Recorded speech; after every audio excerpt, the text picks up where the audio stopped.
Mail-order brides were hung for being fat, until the rancher saved them. The weathered mountain man spurs his horse faster as dawn reveals 5 women dangling from makeshift gallows, barely breathing. Townspeople spit when they see him ride past, calling him cursed Cole, whose father died a coward on worthless land. They assume he'll meet the same pathetic end, alone and forgotten. But as he cuts down the trembling schoolteacher, his arranged bride who never made it to the altar, she whispers through cracked lips about stolen ledgers and murder. The rejected women carry secrets that could topple the iron-fisted judge who rules this county through fear. Yet the same corrupt lawman riding toward them holds the power to hang them all again by sunset. Will the broken rancher find the strength to protect 5 dying women against an entire town's wrath? Or will they all swing before the truth sees daylight? Before we continue, comment where you are tuning in from. Perhaps we will publish a story there. Jeremiah Cole's hands trembled as he cut through the first rope. The woman dropped into his arms, unconscious but breathing.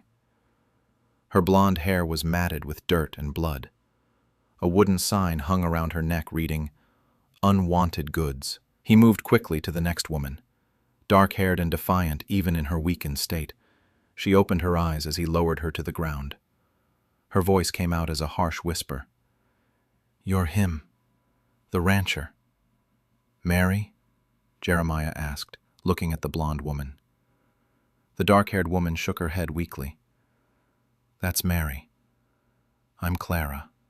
She gestured with her chin toward the others still hanging. Rose, Sarah, Beth. We were all supposed to be brides. Jeremiah worked faster, cutting down each woman in turn. Rose had fiery red hair and burns on her wrists from the ropes.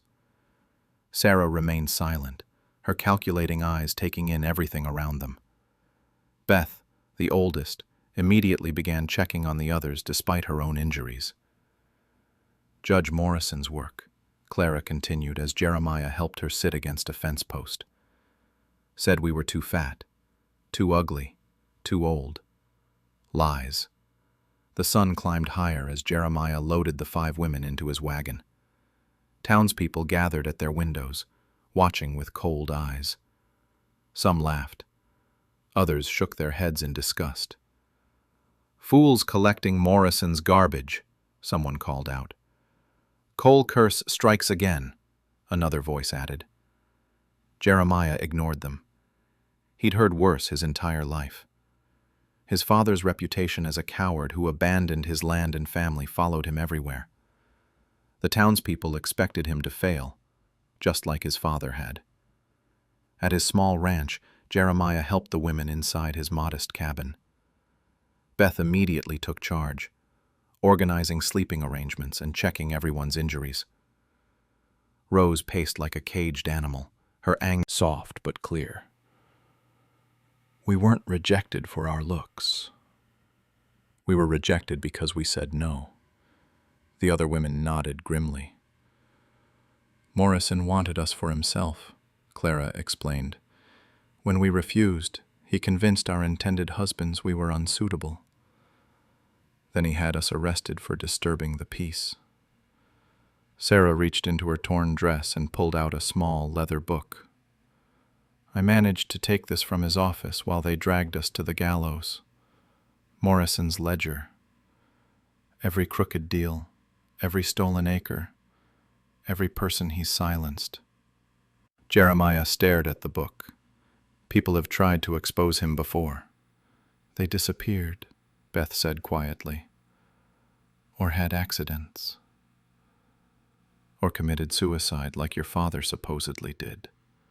The words hit Jeremiah like a physical blow. His father's death had always felt wrong, but no one would listen to a grieving son.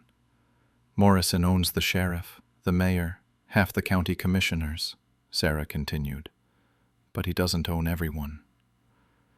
There are people who would stand up if they had proof.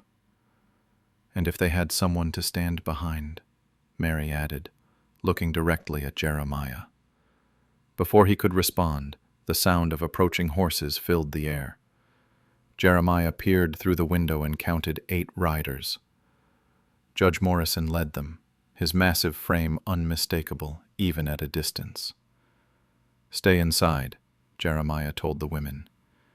He stepped onto his porch as Morrison and his men surrounded the cabin. The judge was a mountain of a man with steel-gray hair and eyes like winter frost.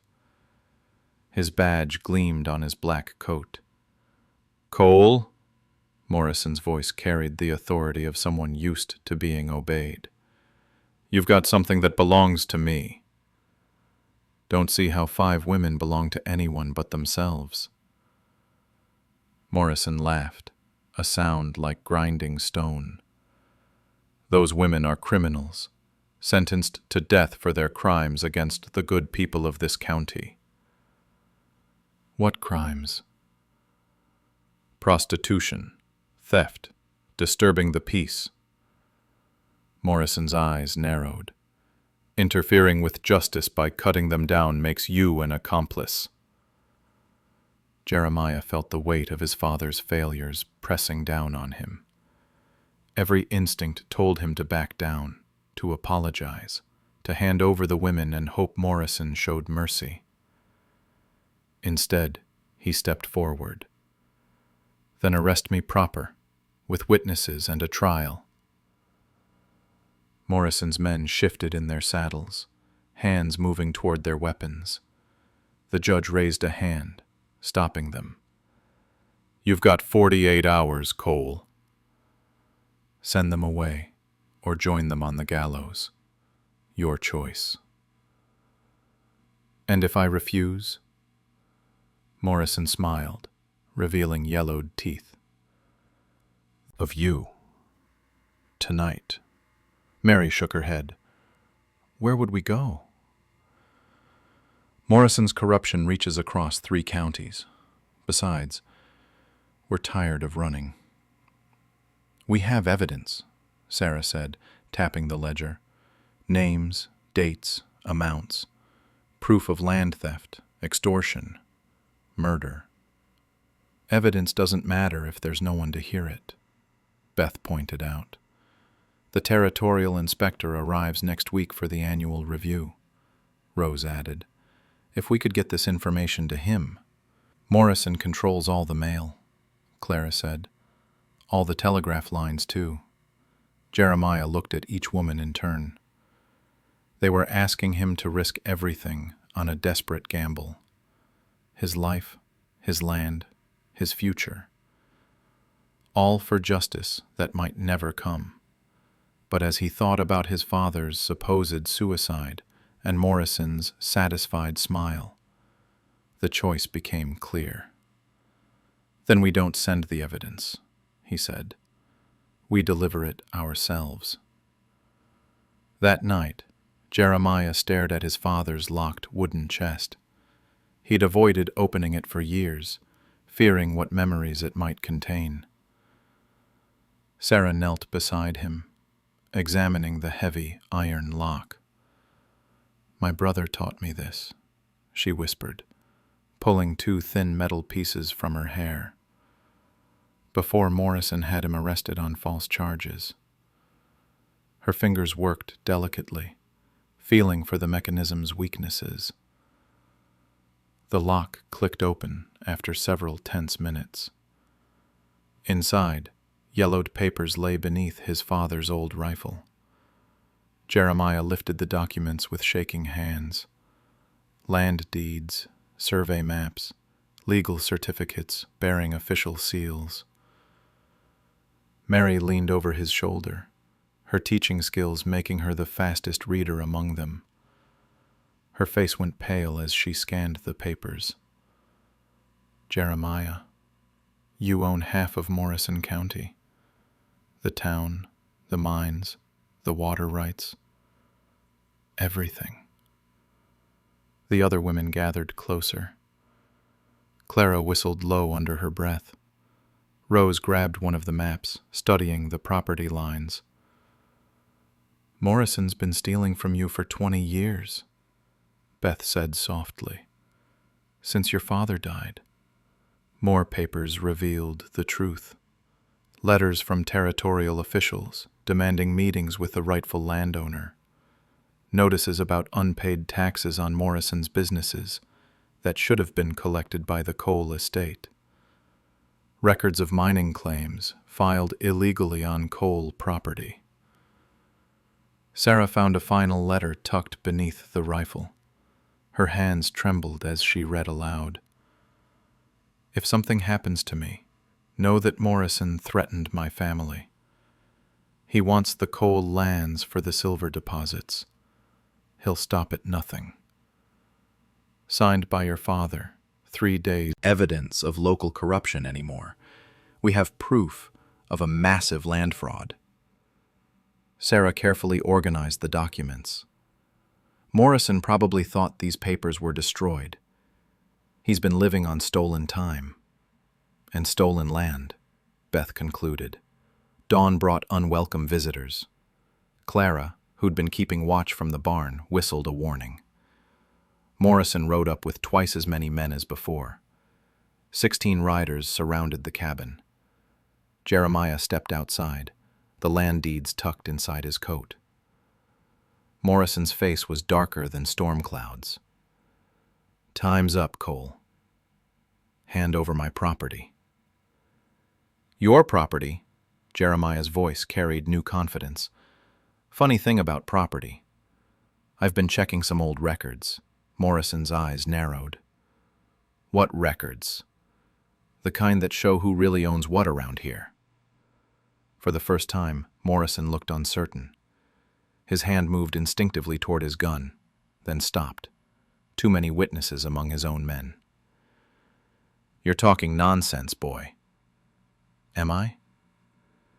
Because according to the Territorial Land Office, this entire conversation is happening on coal property, including the spot where your horse is standing. Some of Morrison's riders exchanged glances. A few shifted uncomfortably in their saddles. Morrison forced a laugh. Your father lost everything before he died. Everyone knows that. My father was murdered before he could file these claims properly. Jeremiah pulled out one of the deeds. But murder doesn't invalidate federal land grants. Morrison's face went white. Those papers were destroyed. Were they? Seems like my father was smarter than you gave him credit for. The standoff stretched taut. Morrison's men were hired guns, not sworn lawmen. They'd signed up to intimidate homesteaders, not fight the federal government. Boss, one rider said quietly. Maybe we should hear him out. Morrison spun in his saddle. I give the orders here. Actually, came Mary's clear voice from the cabin doorway.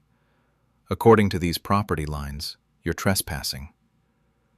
She held up a survey map, her teacher's training making her explanation crystal clear. This ranch sits at the center of the original coal grant. Everything for 5 miles in any direction belongs to the coal estate. Rose emerged from the cabin carrying Sarah's ledger, including the silver mine you've been operating illegally. Sarah followed with more documents, and the logging operation, and the cattle grazing fees you've been collecting. Beth appeared last, her motherly demeanor making her words hit harder. 20 years of theft, from a murdered man's son. Morrison's riders were backing their horses away now. The mood had shifted completely. Instead of supporting a powerful judge, they were witnessing a land fraud. Then I'll show you what happened to the last person who stood against me. After the riders disappeared, the women gathered around Jeremiah on the porch. He'll be back with everything he's got, Clara warned. Let him come, Rose said fiercely. We have the truth now. Mary touched Jeremiah's arm. Your father would be proud. Sarah was already planning their next moves. The territorial inspector arrives in 6 days. If we can survive that long, we can present everything to him directly. Beth nodded thoughtfully. Morrison can't kill a federal official without bringing the whole territorial government down on himself. Jeremiah looked at each woman. They'd transformed from victims into partners. Together, they'd uncovered a conspiracy that reached far beyond one corrupt judge. Then we hold this ground, he decided, whatever it takes. The inheritance he'd discovered wasn't just land and silver. It was the chance to build something better than what Morrison had created through fear and violence. The next morning, Clara volunteered for the most dangerous job. Her Cherokee grandmother had taught her to move through forests like a shadow, skills that kept her family alive during the Trail of Tears. Now she would use those abilities to scout Morrison's operations. "Stay within whistling distance," Jeremiah warned as she prepared to leave. Clara touched the small bone whistle at her throat. 3 short blasts if I'm in trouble. 1 long blast when I'm coming back. She disappeared into the woods before sunrise. Her grandmother's lessons came back instinctively as she moved from tree to tree, reading the forest's signs. Broken branches showed where Morrison's men had ridden recently. Bootprints revealed their patrol patterns. At Morrison's ranch compound, Clara climbed an oak tree overlooking the main house. What she saw changed everything. Morrison's so-called enforcers sat around campfires looking miserable. Many bore the hollow eyes of men trapped in situations beyond their control. She recognized Tom Bradley from town. His wife had died of fever last winter, leaving him with 3 young children. Morrison had offered him work when no one else would hire a grieving widower. Jake Morrison, the judge's own nephew, paced nervously near the barn. His face showed the shame of a man caught between family loyalty and moral conscience. These weren't hardened criminals. They were desperate men with families to feed and debts to pay. Morrison controlled them through fear and obligation, not loyalty. Clara made her way back to report her findings. Meanwhile, Rose discovered her own talent for stirring hearts and changing minds. Her years leading factory strikes in Chicago had taught her how to speak truth to power. But here in the frontier, she had to be more careful. She started with Martha Henderson, whose husband owed Morrison money for their failing general store. Rose found Martha hanging laundry behind prying eyes. "My husband says Morrison's been good to us," Martha whispered, but her tone suggested otherwise. Rose showed her copies of Sarah's ledger entries.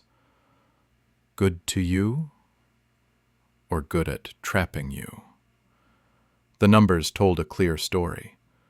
Morrison had been charging the Hendersons double the standard interest rate, while manipulating their supply deliveries to keep them perpetually behind on payments. "He's been cheating you for 3 years," Rose explained quietly. "Your debt should have been paid off long ago." Martha's face hardened as the truth sank in. "That son of a gun has been stealing from us." Word spread carefully through Rose's growing network. Women whispered to women at the market. Farmers shared concerns during Sunday church services. Store owners compared their loan terms and discovered Morrison's systematic exploitation. Back at the ranch, Sarah organized their evidence with military precision. Her late husband had been an Army quartermaster, and she'd learned his methods for tracking supplies and personnel. Now she applied those skills to documenting Morrison's crimes. Each page of Morrison's stolen ledger corresponded to land records from Jeremiah's father's papers. Sarah created a timeline showing how Morrison had murdered his way to power, stealing property through forged death certificates and fraudulent tax sales. "Look at this pattern," she told the others, spreading papers across Jeremiah's kitchen table. "Every 6 months, another landowner dies mysteriously. Within weeks, Morrison claims their property for unpaid debts." The scope was staggering. Morrison had killed at least 12 people over 20 years, accumulating an empire built on murder and fraud. Beth coordinated their communication network with the skill of someone who'd run Underground Railroad safe houses during the war. She'd learned then how to move information secretly across hostile territory. She recruited Jenny Walsh, whose husband drove the mail coach between towns. Jenny began carrying messages hidden in baby clothes and sewing supplies, items Morrison's men never thought to search. Mrs. Patterson, the minister's widow, used her church visits to elderly parishioners as cover for distributing information. Who would suspect a kind old woman of organizing resistance? Within 3 days, Beth had established communication lines reaching 4 neighboring counties. The network included shopkeepers, farmers, even 2 county clerks who'd been pressured to falsify records for Morrison. Mary documented everything in multiple copies, teaching others to read the evidence, as she'd once taught slave children to read in secret. Her classroom skills translated perfectly to organizing information and training witnesses. She worked by candlelight each night, creating clear affects them personally, she told Jeremiah as they worked side by side. Abstract corruption doesn't motivate action. Stolen farms and murdered neighbors do. Each woman's skills created a different piece of their resistance network, but they needed more time to coordinate everything properly. That time ran out on the 4th day. Morrison arrived with 30 riders this time, but instead of surrounding the cabin, they took positions on the hills overlooking Jeremiah's property. A siege, not a raid. Sheriff Davidson rode forward under a white flag. His nervous expression showed Morrison's growing desperation. "Judge Morrison offers one final chance," Davidson called out. "Surrender the women and burn those papers. In return, you keep your life and your ranch." Jeremiah stepped onto his porch, flanked by all 5 women. "Tell Morrison his offer isn't good enough." "What do you want then?" "Everything. His confession, his stolen wealth returned, justice for everyone he's murdered, including my father." Davidson shook his head. "He'll never agree to that." "Then we have nothing to discuss." As Davidson rode back to Morrison's position, Clara pointed toward the eastern hills. "More riders coming." "At least 20. Rose squinted into the distance. "Those aren't Morrison's men." Different horses, different formation. Sarah grabbed her spyglass, studying the approaching group. Her face went pale as she recognized the leader. "Territorial Marshal Johnson," she announced. Morrison's trump card just arrived. The siege had become something far more dangerous. Now they faced not just local corruption, but territorial authority backing Morrison's claims. Beth touched Mary's shoulder. "Time to find out if our network can reach beyond Morrison's influence." The final confrontation was about to begin, but the odds had just shifted dramatically against them. Territorial Marshal Johnson rode up to the cabin with the bearing of a man accustomed to immediate obedience. His silver badge caught the afternoon sunlight as he dismounted, brushing dust from his pristine uniform. Behind him, Morrison wore a satisfied smile that made Jeremiah's stomach turn. "Marshal Johnson," Jeremiah said, stepping forward. "Wasn't expecting territorial authority in this matter." Johnson's cold eyes assessed the situation. "Judge Morrison requested assistance with a fugitive situation. 5 women escaped lawful execution, and a local rancher is harboring known criminals." Sarah stepped beside Jeremiah, holding up the stolen ledger. "Marshal, we have evidence of systematic corruption that reaches far beyond local jurisdiction. Evidence stolen from official premises, Morrison interjected responses. This wasn't an impartial investigation, it was theater. What about these? Jeremiah produced his father's land deeds, federal grants that predate Morrison's claims by 20 years. Johnson examined the documents with professional thoroughness. For a moment, hope flickered in Jeremiah's chest. Then the marshal handed them back dismissively. Interesting historical documents, but irrelevant. These lands were legally seized for unpaid taxes after your father's death. Judge Morrison holds clear title through proper territorial channels. My father was murdered before those taxes came due, Jeremiah said. A serious accusation without proof, Johnson replied. The territorial government investigated your father's suicide thoroughly. Case closed. Clara exchanged glances with Rose. They'd prepared for local corruption, but territorial complicity changed everything. Beth stepped forward with her grandmother's dignity.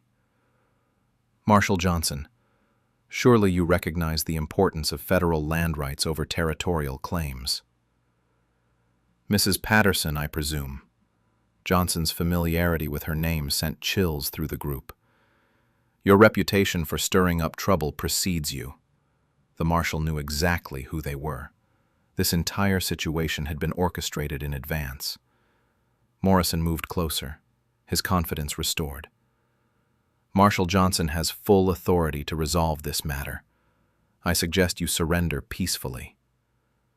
Sarah's mind raced through their options. Every legal avenue had been blocked. Every authority figure was compromised.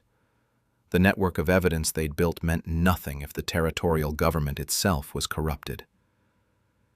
You have 1 hour to decide, Johnson announced.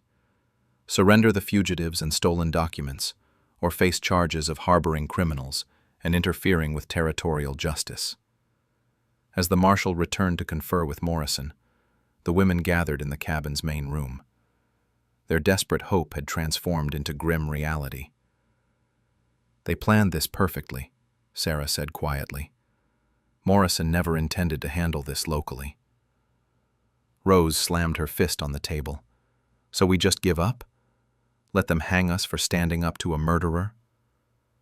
Not give up, Mary said thoughtfully. Change strategies. Clara looked up from cleaning her rifle. What do you mean?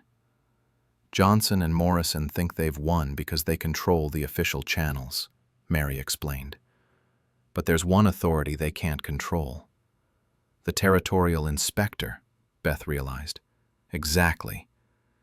He arrives tomorrow for the Harvest Festival. Morrison planned the timing perfectly to eliminate us before any federal oversight arrived. Sarah began pacing, her strategic mind working through possibilities. But what if Morrison's plan becomes his downfall instead? How? Jeremiah asked. Public exposure. Turn Morrison's festival into our courtroom. Rose's eyes lit up. We'll be there, Clara added, along with traveling merchants, federal land surveyors, territorial officials. People Morrison can't intimidate or silence. Beth nodded slowly. Our evidence network has been spreading information for days. People are ready to listen. Johnson and Morrison expect us to run or surrender, Mary continued. They're not prepared for us to attack. Jeremiah studied each woman's face. They were transforming their desperation into determination once again. It's incredibly dangerous, he warned.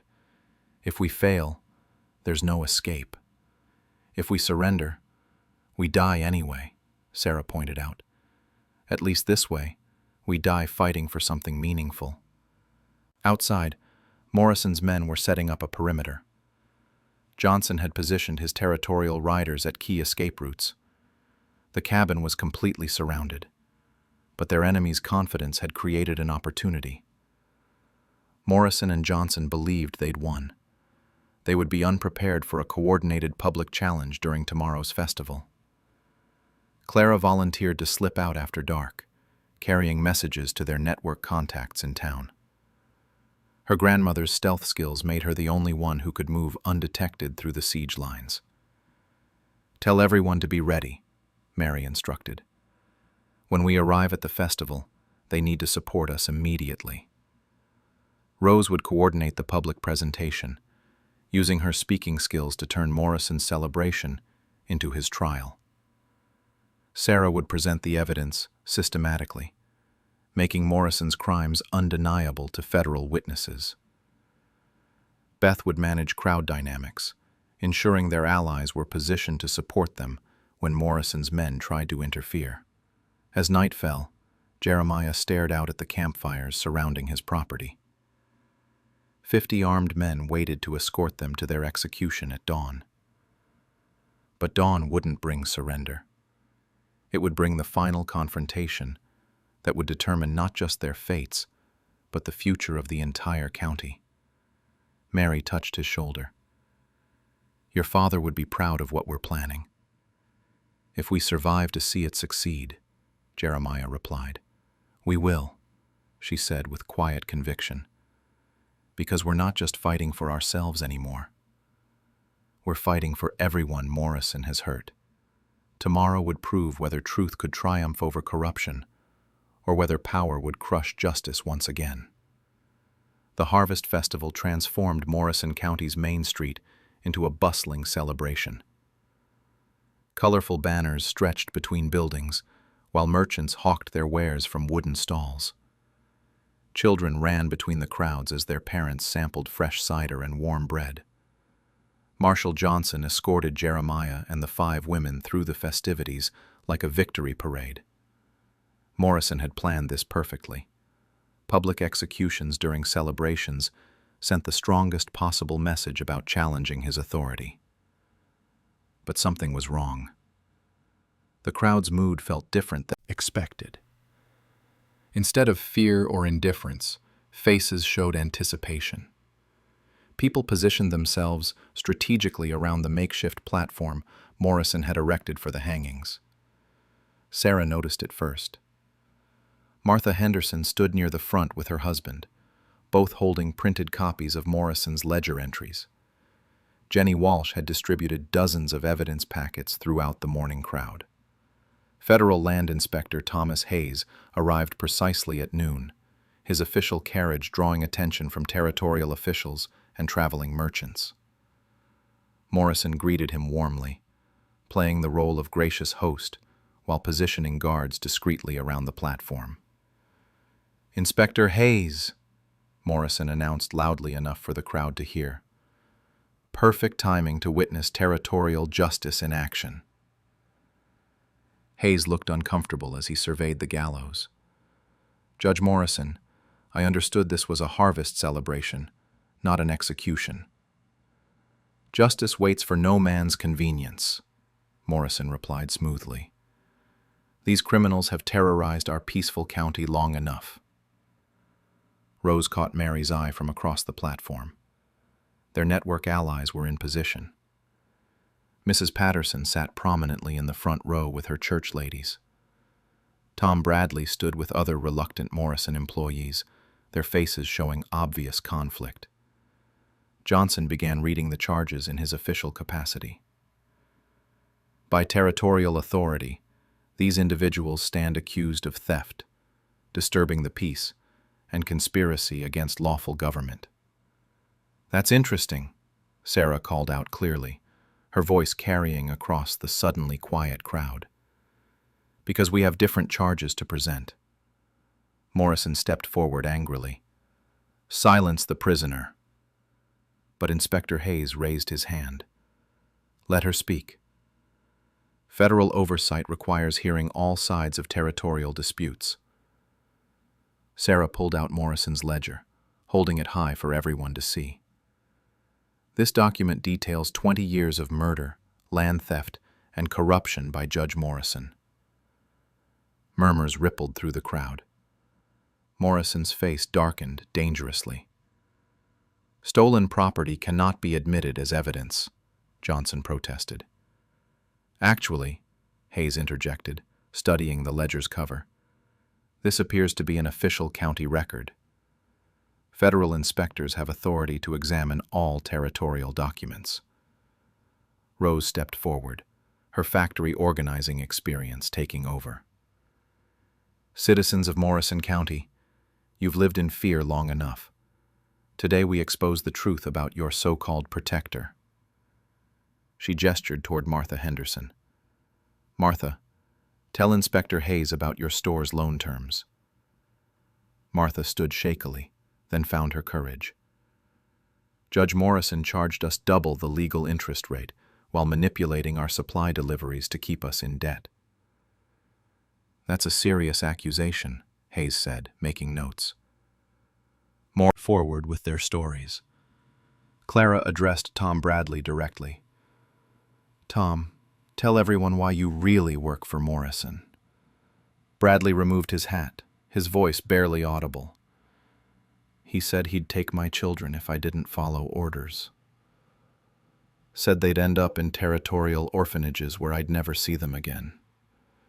Hayes's expression grew grimmer as each testimony added to Morrison's crimes.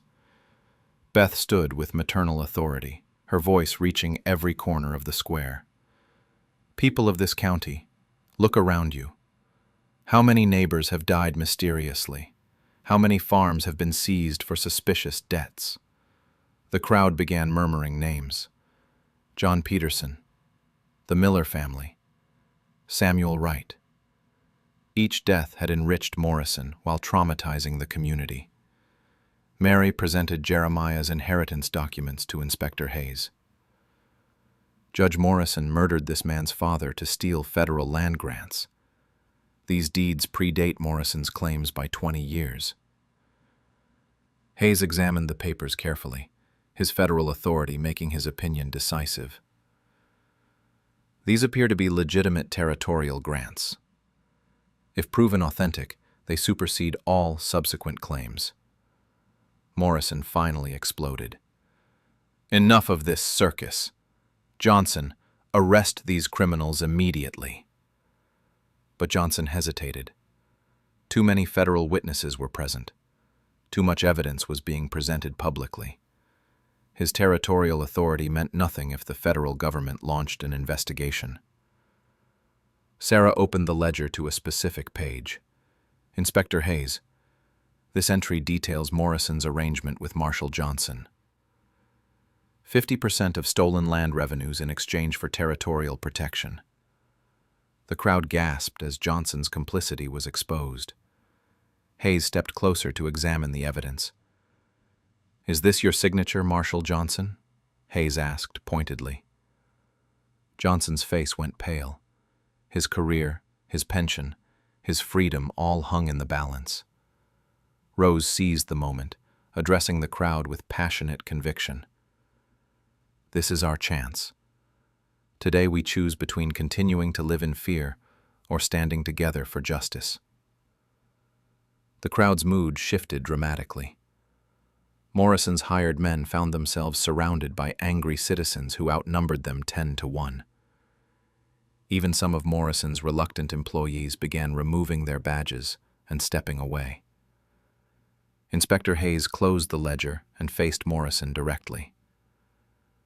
Judge Morrison, you are hereby suspended from territorial authority pending federal investigation. Marshall Johnson, you are under arrest for corruption and conspiracy. Morrison backed toward his remaining loyal men, his empire crumbling before his eyes. This isn't over. You have no idea how deep my influence reaches. Clara stepped forward with quiet determination. Actually, we do. Sarah's been very completely documented. The crowd erupted in cheers as federal marshals who'd arrived with Inspector Hayes moved to arrest Morrison and Johnson. But Morrison wasn't finished fighting. His desperation made him more dangerous than ever. Morrison's remaining loyal men formed a protective circle around their leader, but the crowd's overwhelming numbers made resistance pointless. Inspector Hayes's federal marshals moved efficiently, their authority unquestionable. Judge Morrison, Hayes announced formally, you are under arrest for conspiracy, murder, land fraud, and corruption of territorial officials. The iron shackles clicked around Morrison's wrists as 20 years of unchallenged power came to an abrupt end. His empire, built on fear and violence, crumbled in a single afternoon. Marshal Johnson surrendered without resistance, his career destroyed by his own signature in Morrison's ledger. The territorial government would face months of investigation as Hayes's team uncovered the full scope of the corruption network. Tom Bradley and the other coerced workers found themselves free for the first time in years. The crowd welcomed them back into the community they'd been forced to terrorize. Within hours, wagons loaded with Morrison's stolen wealth began returning property to its rightful owners. The Hendersons' deck disappeared, along with dozens of other fraudulent claims. Families separated by Morrison's manipulation reunited, as the fear that controlled their lives evaporated. Inspector Hayes established a temporary territorial administration, while federal investigators worked through Sarah's evidence. Every crime Morrison had documented in his arrogant certainty of protection now served as proof of his guilt. 6 months later, Morrison County looked like an entirely different place. Jeremiah stood on his porch, watching the sun rise over land that truly belonged to him now. The federal courts had confirmed his father's original grants, making him one of the largest legitimate landowners in the territory.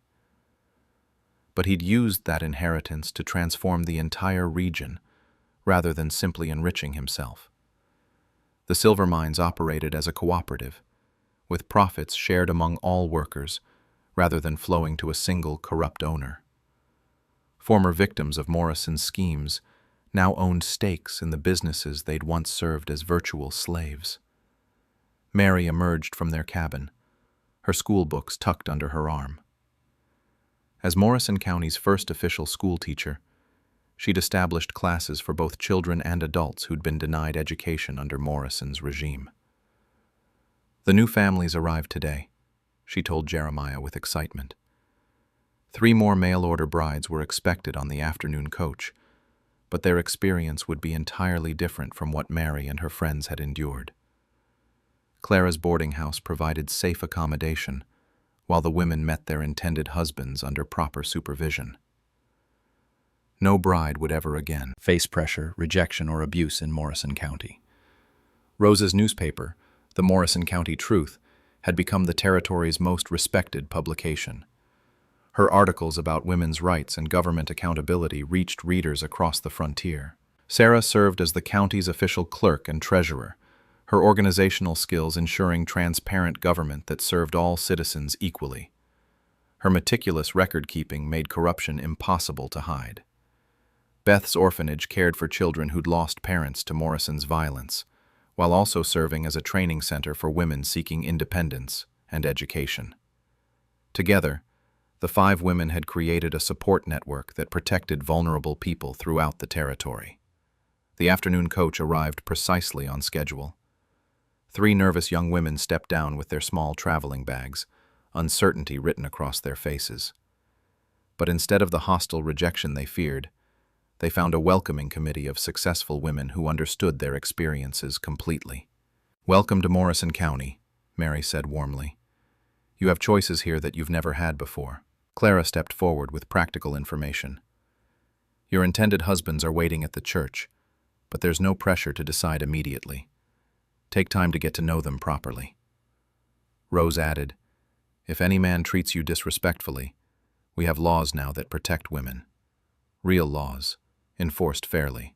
Sarah provided each woman with a packet explaining their legal rights, property protections, and available resources if they chose not to marry. Beth offered the motherly support that every frightened young woman needed. "Whatever you decide, you have sisters here who will support your choices." The 3 newcomers looked amazed as they realized they'd arrived somewhere completely different from what they'd expected. Jeremiah watched the women's network operate with quiet pride. His marriage to Mary had grown into genuine love based on mutual respect and shared values, but he understood that not every arrangement would work the same way. Some of the new brides would marry happily. Others would choose independence, perhaps starting businesses or teaching careers with support from the women's cooperative. All would be treated with dignity and given real choices about their futures. As evening approached, the community gathered for their weekly celebration in the town square. Instead of fear and whispered conversations, laughter filled the air as families shared meals and children played safely. The gallows where Morrison had displayed his victims had been torn down and replaced with a memorial garden honoring everyone who'd suffered under his regime. A brass plaque bore Jeremiah's father's name alongside the other victims, ensuring their sacrifice would never be forgotten. Mary took Jeremiah's hand as they watched the celebration. "Your father's dream of a fair community finally came true." "Our dream," Jeremiah corrected. "None of this would have happened without all of you." Rose approached with the latest edition of her newspaper. The headline read, "Territorial Reform Spreads to 3 Counties." Morrison's downfall had inspired similar movements throughout the region. Other corrupt officials found themselves facing organized resistance from citizens who'd learned they didn't have to accept abuse from those in power. Sarah joined them with her ever-present ledger, now filled with records of prosperity instead of crime. "The territorial capital wants to use our cooperative system as a model for other counties." Clara arrived with news that her boarding house was expanding to accommodate the increasing number of women seeking opportunity in Morrison County's transformed economy. Beth approached last, carrying a letter from the territorial governor officially commending their community transformation. As stars appeared overhead, Jeremiah reflected on how completely their lives had changed. What began as a desperate rescue had become a revolution that transformed an entire region. The mail-order brides who'd nearly died on Morrison's gallows now led thriving lives as teachers, business owners, community leaders, and respected wives who'd chosen their own paths. Morrison County had become proof that frontier justice could mean protection for the vulnerable rather than domination by the powerful.